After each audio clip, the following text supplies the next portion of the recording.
Bulletin کے آغاز میں آپ کو بتائیں کہ پاکستان میں سرمایہ کاری کے لیے حکومتی کوششیں رنگ لے آئیں۔ سعودی عرب کے سرمایہ کاروں کے وفد کی 3 روزہ دورے پر پاکستان آمد۔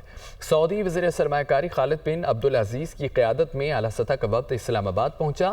وفاقی وزراء مصدق ملک، جم کمال خان، عبدالعلیم خان نے استقبال کیا۔ سعودی عرب کے سفیر نواف بن سعید المالکی بھی نور خان ایئر بیس پر موجود تھے۔ سعودی عرب اور پاکستان کے درمیان $2 ارب سرمایہ کاری کے معاہدے متوقع ہیں۔ 2027 تک $5 ارب سے زائد کی مجموعی سرمایہ کاری ہوگی۔ مختلف شعبوں میں سرمایہ کاری کے لیے 30 معاہدوں پر دستخط کیے جائیں گے۔ سعودی عرب کے ساتھ سرمایہ کاری معاہدوں کے لیے فریم ورک تیار۔ وزیر اعظم شہباز شریف آج سعودی وفد کے اعزاز میں عشائیہ دیں گے۔ سعودی وفد 11 اکتوبر کو national air space science and technology park کا دورہ کریں گا۔ عسکری حکام سے سعودی وفد کی ملاقاتیں بھی متوقع ہیں۔ پاکستان میں سرمایہ کاری کے لیے حکومتی کوششیں رنگ لے آئیں۔ سعودی عرب کے سرمایہ کاروں کے وفد کی 3 روزہ دورے پر پاکستان آمد۔ وزیر داخلہ محسن نقوی کہتے ہیں کہ پہلے علمین گنڈاپور سے پوچھ لیں کہ آئی جی ان سے ملا تھا یا نہیں۔ گنڈاپور نے پہلے دن کچھ بیان دیا، دوسرے دن بیان بدل لیا تھا۔ علمین گنڈاپور سے ہی پوچھیں کہ وہ 24 گھنٹے کہاں تھے۔ اسلام آباد میں پریس کانفرنس کرتے ہوئے ان کا مزید کہنا تھا کہ کسی بھی صورت میں متوازی عدالتی نظام کی اجازت نہیں دی جا سکتی۔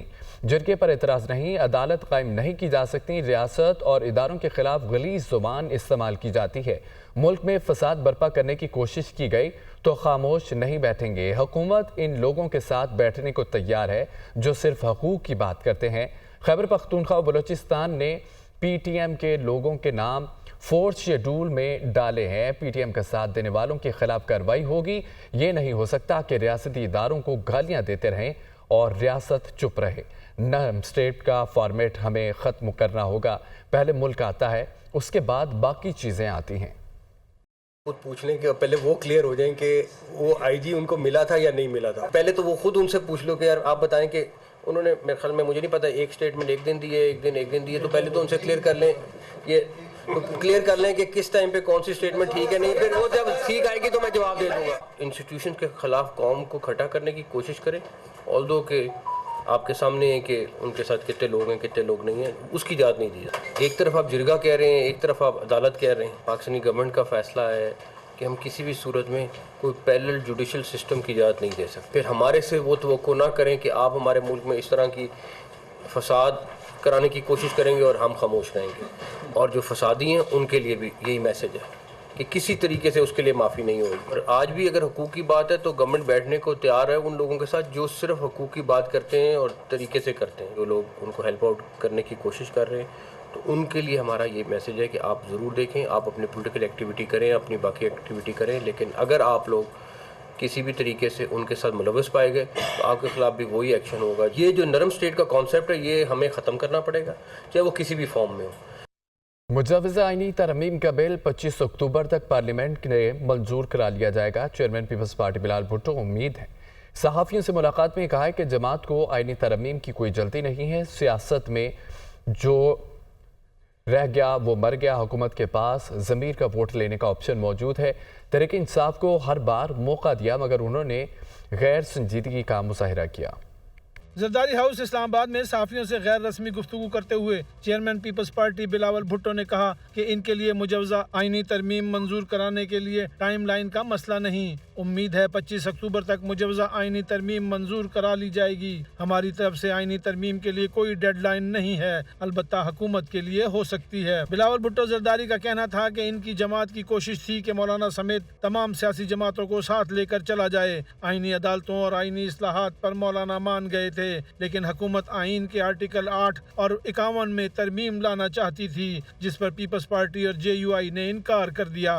تاہم اب بھی حکومت کے پاس ضمیر پر ووٹ لینے کا آپشن موجود ہے، پھر بھی اتفاق رائے کی کوشش کی جا رہی ہے۔ انہوں نے مزید کہا کہ چیف جسٹس جو مرضی آ جائے ہمیں فرق نہیں پڑتا، لیکن افتخار چودھری کا طرز عمل نہیں ہونا چاہیے۔ ہم چاہتے ہیں صوبوں میں بھی آئینی عدالتیں قائم ہوں، اعلیٰ عدالتوں میں تقرریاں، عدلیہ पार्लियामेंट और वकला की मुतनासिब नुमाइंदगी के जरिए होनी चाहिए। बिलावल भुट्टो ने कहा कि बानी PTI और इनकी जमात को हर मामले पर मौका दिया, लेकिन उन्होंने गैर संजीदगी दिखाई। बानी PTI अगर अप्रैल 2022 से सियासी फैसले करते तो आज वो दोबारा वजीर आजम होते, मगर वो आज भी सियासतदानों से नहीं इस्टेब्लिशमेंट से बात करना चाहते हैं। बानी PTI का सियासी मुस्तकबिल रोशन नजर नहीं आता।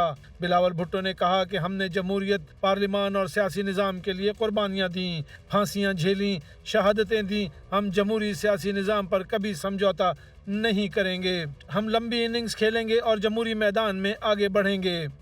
नौजवानों की फलाह बहबूद के लिए इक़दाम करके खुशी होती है। वज़ीर आला पंजाब मरीम नवाज का यह कहना है कि इंटर्नशिप के बाद मुलाजमत के मौक़े भी पैदा करेंगे। इंटर्नशिप प्रोग्राम का वजीफ़ा 25 से बढ़ाकर 60,000 कर दिया। हम बातों के बजाय अमली इक़दाम कर रहे हैं। रिपोर्ट देखिए। वज़ीर आला पंजाब मरीम नवाज ने CM internship program climate resilient leadership launch कर दिया। वज़ीर आला मरीम नवाज ने पाकिस्तान की पहली स्मॉग हॉटलाइन 1374 का इफ्तिताह भी किया। मरीम नवाज का कहना था कि मेरा विजन मेरे सामने है, यूथ के लिए काम करके खुशी होती है। जो सड़क भी बनेगी उसके इतराफ दरख्त जरूर लगेंगे। कुदरती माहौल का तहफ़्फ़ुज़ हम सब की जिम्मेदारी है। उन्होंने कहा, नवाज शरीफ की बेटी हूँ, जो वादा किया उसे पूरा करती हूँ। 1% जो है वो हर प्रोजेक्ट का जो है वो ट्री प्लांटेशन में जाएगा और एनवायरनमेंट को प्रिजर्व करने में जाएगा। जो सड़क बनेगी उसके दोनों अतराफ पे, सड़क के दोनों अतराफ के ऊपर जो है वो दरख्त लगेंगे। वज़ीर आला पंजाब ने कहा, हमारी हुकूमत हर रोज एक नया मंसूबा ला रही है। स्मॉग बटन दबाकर खत्म नहीं हो सकती, इकदाम करना पड़ेंगे। माहौलियाती टेक्नोलॉजी के जरिए आगे बढ़ने की कोशिश कर रहे हैं। एयर क्वालिटी इंडेक्स में बेहतरी आई, स्मॉग 12 महीने खत्म नहीं होती। भारतीय पंजाब से भी स्मॉग इधर आती है। भारत के साथ क्लाइमेट डिप्लोमेसी होनी चाहिए। स्मॉग पूरा 12 महीने कभी ख़त्म नहीं होती। जो एनवायरनमेंट को हैज़र्ड्स हैं वो कभी ख़त्म नहीं होते।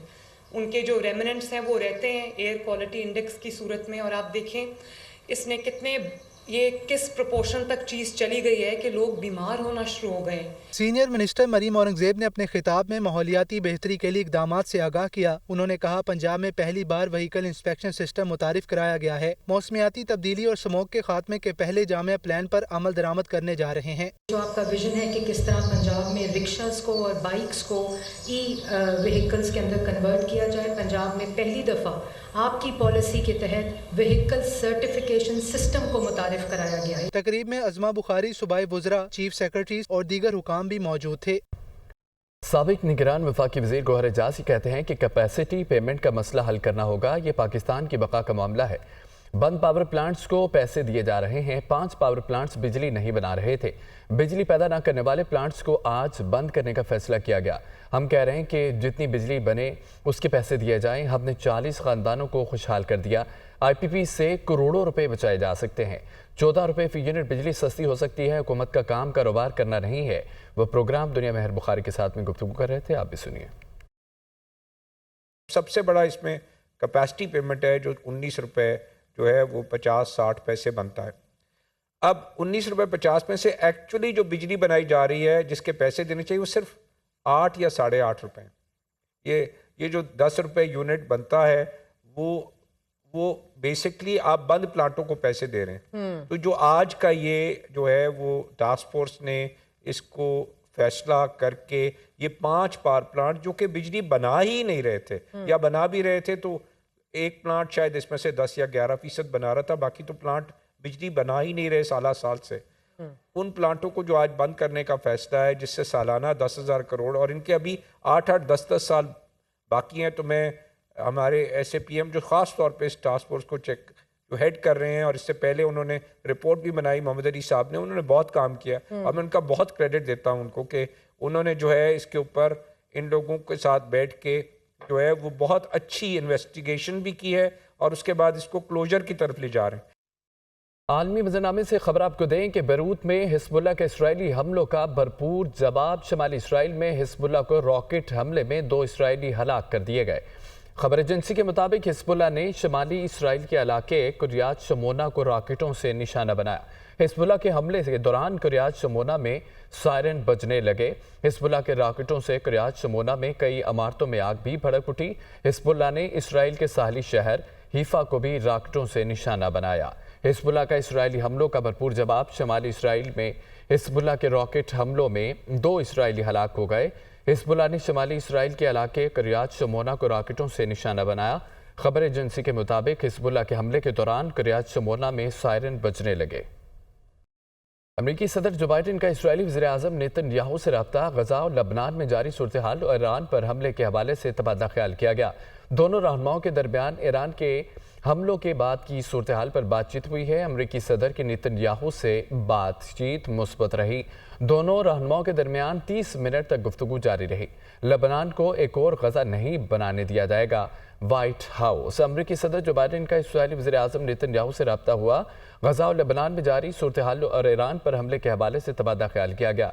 दोनों रहनुमाओं के दरमियान ईरान के हवाले के बाद की सूरत हाल पर बातचीत हुई है। अमेरिकी सदर की नेतन्याहू से बातचीत मुस्बत रही।